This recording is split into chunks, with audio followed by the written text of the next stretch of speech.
आपकी बिल्डिंग से जो मैंने कचरा उठाया था, उस कचरे में मुझे ये कार्ड मिला है। दिखाना मुझे। जानता हूँ इन्हें, इसी ऑफिस की एम्प्लॉय है ये। अगर वो नहीं मिली तो रिसेप्शन पे जमा करवा दूंगा। गुड मॉर्निंग मुराद साहब। आप तो अकाउंट्स में काम करते हैं ना? जी बिल्कुल सर। तो यहाँ पर क्या कर रहे हैं? सिक्योरिटी गार्ड कहाँ है?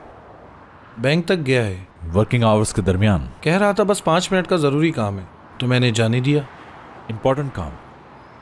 बात सुने मिस्टर, वो सिक्योरिटी गार्ड है यहाँ पर। कोई प्रॉब्लम होगी तो आप सॉल्व करेंगे अपने कैलकुलेटर के जरिए? सर चंद मिनट के लिए आया था मैं। हर किसी को अपना काम करना चाहिए। वो आए तो मेरे पास भेजिएगा। Okay sir.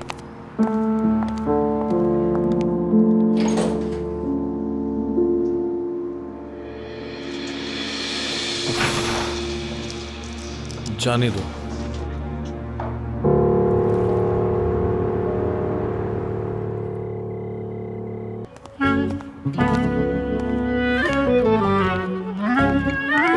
क्या हो रहा है दोस्त? कैसे हैं करीम साहब? मैंने कहा कॉफी पिए दोनों भाई। बहुत शुक्रिया आपका। खैरियत है आप इस वक्त यहाँ? यार वो मुराद साहब सुबह में खुद ड्राइव करके आते हैं ना, तो मैं उनकी गाड़ी लेने आया था।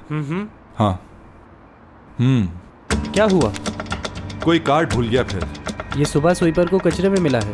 पता नहीं कचरे में किसने फेंका। मगर ये तो... हाँ मुझे पता है, मुराद साहब की एक असिस्टेंट है ये, मगर नज़र नहीं आई अभी तक जाती हुई। क्या नाम है इनका? हयात। हाँ हयात प्रैक्टिस। मगर इस पर तो हयात उजुन लिखा है।